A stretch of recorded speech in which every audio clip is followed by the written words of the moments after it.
Buenas tardes, profesor. En esta ocasión me dispongo a exponer el trabajo final catalogado como modelado de Machine Learning para disminuir la socavación de pila de puente. Entonces, a continuación, me dispongo a poder exponer esta parte del análisis realizado para esto. Se utilizó el dataset de ScourDev extraído directamente desde Kaggle, el cual vamos a utilizar, y tiene más de 450 registros de diferentes tipos de puentes a lo largo de San Francisco, en los Estados Unidos, que catalogan todas las características de la socavación. Ahora, ¿qué es la socavación? Diremos en primera instancia. La socavación es un fenómeno hidráulico que sucede alrededor de todas las pilas. En este caso nos vamos a centrar directamente en las pilas de puente, que los cuales tienen un componente hidráulico y son fenómenos que atientan principalmente a debilitar la estructura y la infraestructura física de todos estos. Entonces, para poder disminuir esta, lograremos disminuir también los costos y conocer cuáles serían las dimensiones indicadas o cuáles serían los costes arraigados a un nuevo proyecto de puentes en diferentes partes del país. Entonces, para hacer este análisis, vamos a generar un diccionario de variables con las 18 columnas diferentes que tenemos. De estas 18 columnas diferentes, vamos a resaltar estas principales que tenemos, upstream y downstream, que son el flujo sobre el cual va o se dirige el agua, los conceptos de aguas arriba y aguas abajo, depth, que sería la profundidad de la cimentación, fire type, que sería el tipo de pila que se utiliza, y skew, que sería el ángulo de ataque. Otra variable que también cabe la pena mencionar es velocity, que nos va a dar la función de la velocidad en metros por segundo. Entonces, vamos a dividir la importación de librerías en tres aspectos diferentes. La importación de las librerías necesarias para el análisis exploratorio de datos, Pandas, NumPy, Plotly, Seaborn, y algunas librerías para poder evitar los warnings que nos van a dar este sistema, además que un manejo de tiempos con datetime. También vamos a importar algunas librerías que tienen que ver directamente con el seteo de las configuraciones para la visualización, como seteos en Seaborn, seteos en Pandas y algunos otros seteos en Plotly y Pandas. También vamos a importar estas librerías de Picket para poder tener mayor control sobre ello.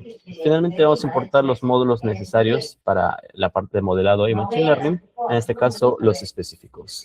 Procedemos entonces a cargar el dataset. El dataset se llama scour.datasheet.csv.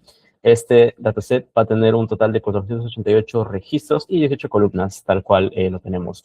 Vamos a hacer una copia de este para poder generar un comparativo entre el antes y el después de las transformaciones y ver qué tan bien nos ha ido con esto. Una vez que tenemos esto, cabe la pena precisar algunos comportamientos iniciales sobre el tipo de pila que tenemos. Vamos a tener pilas de tipo single, pilas de tipo group, y si vemos están un poco, se necesitan normalizar o homogeneizar estos tipos de registros también. También hacemos un descript para poder conocer a grandes rasgos cómo se dividen estas pilas. Tenemos el pile width, que sería el ancho de la pila, el pile length, que sería el largo de la pila, el skew, que sería el ángulo de ataque, velocity, que va a ser la velocidad que pasa por el caudal en específico al momento de la toma de los datos, medido en metros por segundo, y depth, que sería la profundidad final. Entonces, para poder saber esto, vamos a ver más o menos la forma que tiene los depth. Ya lo hemos visto más arriba, pero acá lo tenemos más a profundidad. Tenemos 487 registros y 18 columnas. Comenzamos entonces con el análisis exploratorio de los datos, comenzando por los valores perdidos. Como podemos ver, vamos a tomar, bueno, cabe precisar que dentro del dataset también tenemos valores que se han tomado directamente desde los test granulométricos,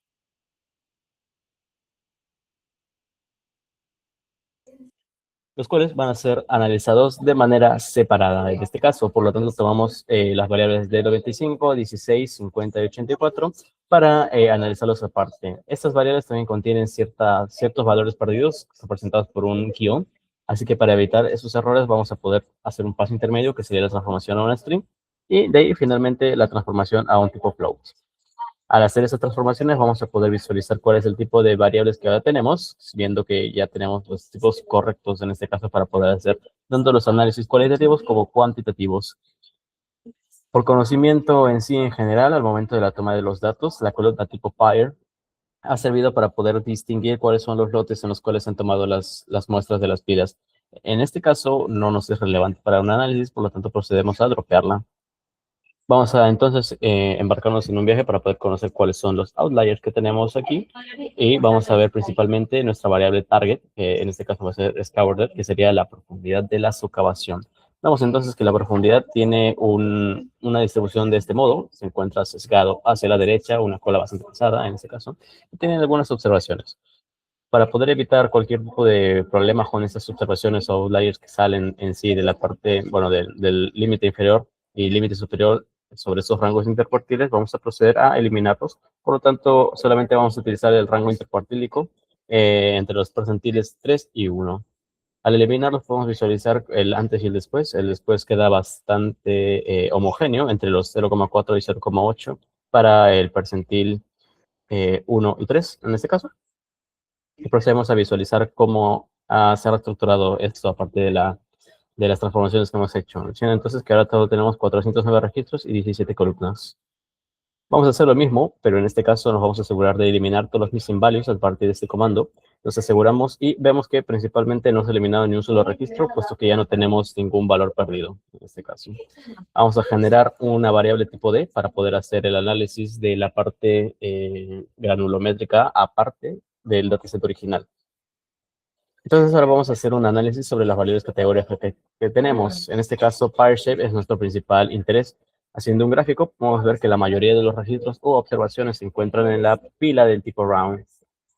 También queremos ver cómo se encuentra distribuido actualmente nuestra variable scour después de habernos depurado los outliers, siendo entonces que tenemos una distribución que se asemeja bastante a una distribución tipo normal, pero aún así vamos a proceder a hacer una normalización para esto. No sin antes mencionar que también del mismo modo en el que hemos eliminado la variable tipo pyr, vamos a eliminar la variable tipo accuracy. Esto debido principalmente a que accuracy también es la precisión de los instrumentos con los cuales se han tomado las muestras o las observaciones dentro del dataset, y eso es muy relevante a nuestro análisis. Después de eliminarlo, vamos a ver cómo nos queda esto en este caso. Tenemos este nuevo dataset en sí como tal, las descripciones como tal. Y después de su eliminación, vamos a poder, bueno, vamos a proceder a separar del dataset principal el análisis de las variables diametrales en este caso, o las que pasan por un test granulométrico en la variable DDF.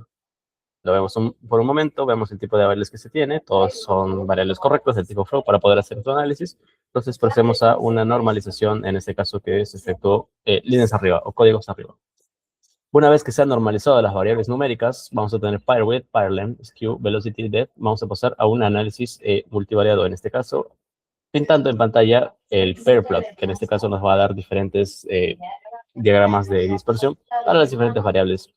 De esto, principalmente rescatar el scour depth, dos variables que serían pyr width y velocity, que suelen, bueno, tienen una correlación bastante positiva hacia la derecha, como podemos visualizar. Y también hay una correlación negativa con pyr length, en este caso.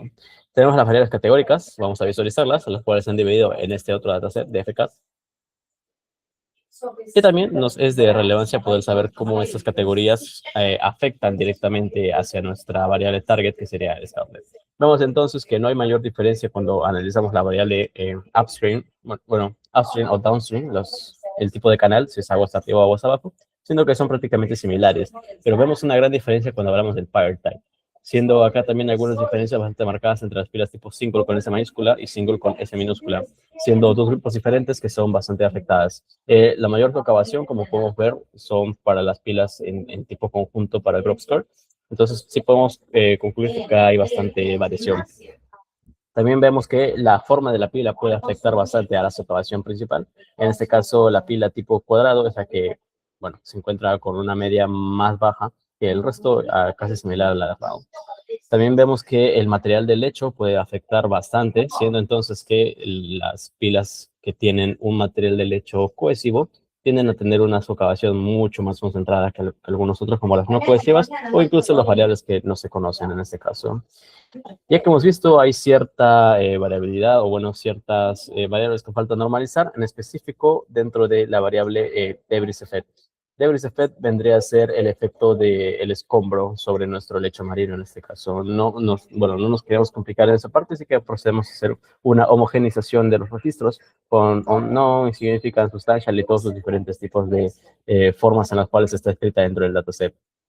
Después de hacer esta normalización, vemos que Debris Effect ha quedado dividido en estos 4, siendo entonces que los conjuntos de datos con valores desconocidos no parecen ser perjudiciales, ya que se distribuyen casi por completo en todo el rango de los valores de Scoured, siendo que van desde la parte insignificante hasta moderate, y en moderate, el Debris Effect, con el efecto Debris de escombros moderado, la subpoblación suele mantenerse entre los parámetros de 0,2 a 0,6, como primer y tercer cuartil, en este caso. Seguimos entonces viendo un análisis sobre las variables granulométricas. Como mencionamos anteriormente, vamos a separar el cúmulo de las variables granulométricas en otra parte para poder hacer un análisis sobre este, y se les hace también el mismo tratamiento de missing value sobre este dataset hacia parte. Vamos a poder visualizar cómo se están comportando estas variables, entre ellas a partir del pair plot, y vemos específicamente que casi todas tienen una correlación muy similar, y esto se debe a que son tomadas básicamente por diferentes tipos de tamices y pertenecen a la misma data. Siendo entonces que podemos agrupar toda esta información en la variable de D50. Para poder hacer esto en la variable de D50, solo usaremos la variable granulométrica para el análisis en profundidad. Entonces vamos a preprocesar todo esto en una variable llamada NORDDF, o la normalización del conjunto de datos DF. Al normalizarlos y pintarlos por pantalla, nos vamos a quedar solamente con la variable de 50. Y si vemos, la variable de 50 tiene una correlación bastante denotada con Scouted, que es justamente lo que queríamos, y por esa razón se realiza todo este cálculo de Feature Engineering. Entonces, vamos a ver la matriz de correlación. Efectivamente, lo que mencionábamos con anterioridad, D50 y Scoured se encuentran relacionados en este caso de manera negativa. Así que vamos a seguir con el Feature Engineering para poder hacer variables del tipo dummy a este dataset y concatenarlo con el dataset central. Esto con la idea única de que el modelado pueda entender las variables que vamos a utilizar. Para ello vamos a hacer variables dicotómicas o dummies hacia todo el conjunto que tiene las variables categóricas, en este caso como upstream, pair type, pair group, pair type, entre otros, del Debris Effect inclusive. Generamos las variables tipo dummies y finalmente concatenamos esto al dataset original. Vamos a tener entonces un dataset original llamado X mayúscula, el cual va a tener todas esas observaciones en sí para poder hacer la alimentación.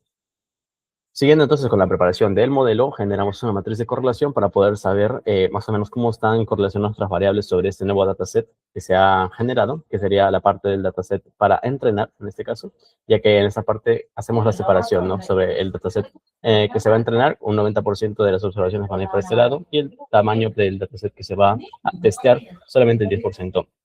Eso debido al tamaño del dataset que tenemos, ya que tenemos poco más de 450 observaciones. Entonces, lo más favorable, según bibliografía, para ese tipo de modelamientos es el 90 y el 10. Ya que hemos generado una normalización sobre las variables, entonces ahora podemos utilizar un heatmap Spearman para poder ver cómo están siendo las correlaciones sobre este dataset de entrenamiento. Entonces, a partir de esto, vamos a concatenar, vamos a centralizar nuestro estudio solamente en 3 variables. Pile width, que sería el ancho de la pila; velocity, que sería la velocidad de la pila; y bueno, mención honorífica a depth, pero no lo vamos a emplear demasiado, ya que la correlación no se encuentra tan correlacionada como las variables velocity o incluso pile width, que incluso mantienen correlación entre ambas. Siguiendo entonces con el modelado, vamos a utilizar un modelado de mínimos cuadrados, en este caso, con la variable de pair width. Haciendo el entrenamiento, haciendo el agregado constante, podemos visualizar cómo quedaría este tipo de dispersión, cuál quedaría el final del R cuadrado. Hacemos un sumarizado entonces de esta prueba y nos damos con la sorpresa de que el R cuadrado explica más o menos el 47% de la variabilidad, y aparte este es un test estadísticamente significativo. Por lo tanto, el propio resultado puede interpretar y generar la siguiente ecuación, siendo que la socavación de pila de puente en un estado cero tiene la constante de 0,0171 metros de socavación de profundidad, a la cual se le puede agregar esta constante, con la cual, siendo que por cada metro que crezca, el ancho de la pila aumentará en esta cantidad de unidades también la socavación. Generamos un segundo entrenamiento sobre este mismo modelo para la misma variable de Parway para poder hacer comprobaciones en este caso. Llevamos al cuadrado y vemos que tenemos una accuracy que es significativamente superior por sus valores cuadráticos, pero no es tan marginal. Bueno, no es tan significativo, finalmente. Vamos a generar el mismo modelo entonces para ver la variable de velocity. En este caso, al entrenar el modelo con velocity, nos damos cuenta que mejora un poco el coeficiente de R cuadrado, sí, llegamos a un 48,4%, pero la variación no es completamente significativa. Por lo tanto, podemos concluir que a pesar de que el firewidth es más significativo directamente, no necesariamente la unión de más variables hará que el test como tal sea bueno, sean más relevantes en sí. Si bien el modelo OLS identifica el ancho de la pila como el predictor crítico y significativo, se estanca en el 48%. Entonces, esto implica que tal vez otros algoritmos diferentes o más complejos de esto, como las redes neuronales, pueden hacer de más ayuda y tomar más variables, o bueno, la multicolumnidad de variables a mayor profundidad y tener un mejor predictor para la socavación de pila de puente en este caso. Muchas gracias.